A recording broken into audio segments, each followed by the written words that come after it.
I told you, time isn't what you think. Less than a year ago, the name Jonathan Majors was followed by talk of critical and box office success, skyrocketing fame, even Oscar buzz. I'm coming for everything. But this morning, a different conversation surrounds that marquee name.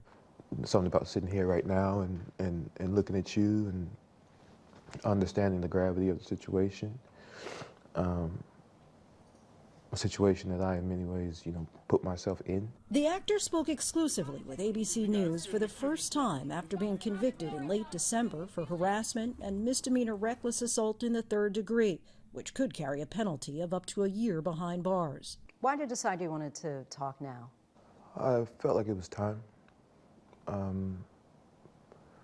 A lot has happened in my personal life, in my career, in the culture. It's about responsibility and coming forward and being brave and giving my part of the story. Your reaction to that verdict? Shock.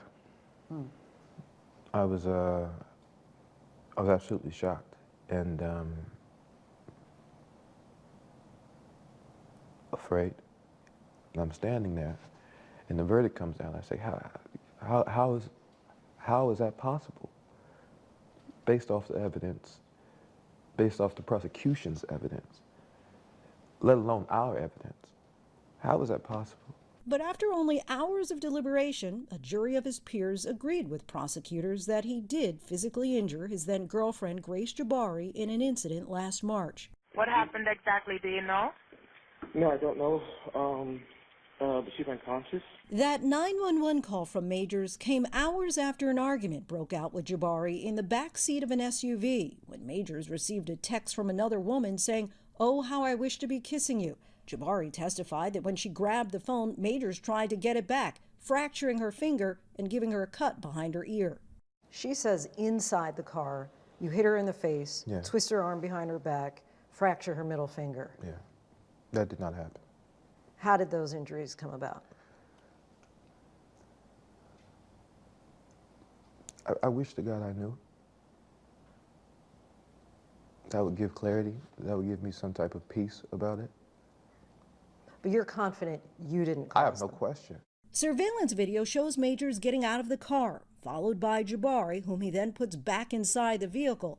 What happens next is what the defense remains focused on. Majors runs off, and Jabbari chases after him. If you watch those videos and you reverse that, and you saw a black man chasing a young white girl down the street, screaming and crying, that man is going to be shot and killed in the streets of New York City.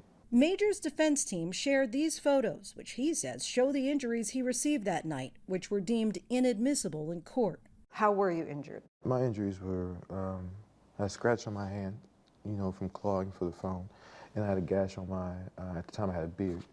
Under my beard I had essentially a fingernail scratch on my cheek from pressure, and that bled overnight. But prosecutors say Majors was the aggressor. District Attorney Alvin Bragg says the evidence presented throughout this trial illustrated a cycle of psychological and emotional abuse. In court, prosecutors pointed to a previous argument during which he knocked a candle to the floor. I completely lost my temper in that moment and threw it all on the ground. That's not something I would want my child to do, and I did that. I absolutely did that, and felt terrible about it. The prosecution also played audio Jabbari had recorded earlier in the relationship, where Majors encouraged her to act more like Coretta Scott King and Michelle Obama. I'm a great man, a great man. I am doing great things, not just for me, but for my culture and for the world. That is actually the position I'm in. The woman that supports me needs to be a great woman. There are some who question, especially in the black community, as you're probably well aware, that people were saying, well, why was he telling this woman to be like Coretta Scott King and Michelle Obama? It was me trying to give an analogy of what it is I'm aspiring to be. These great men, Martin, President Obama, in trying to give a reference point to that, one of the things I also say is like, I need her, in that case, Grace, to make the same sacrifices that I am making. In a statement to ABC News, an attorney for Jabari said in part, "It is not at all surprising that Mr. Majors continues to take no accountability for his actions," adding, "The timing of these new statements demonstrates a clear lack of remorse for his actions." Do you feel you're not responsible for her injuries at all? I shouldn't have been in the car. I shouldn't have stepped out of the relationship. I shouldn't have been in the relationship. If I'm not in the car, none of this is happening. If I leave the relationship, none of this is happening. If I'm man enough or brave enough to say, I want to see somebody else, or I'm done now, I'm not in that car. We're not here. I'm responsible for those things. But none of her injuries. I can't say that. None of her injuries.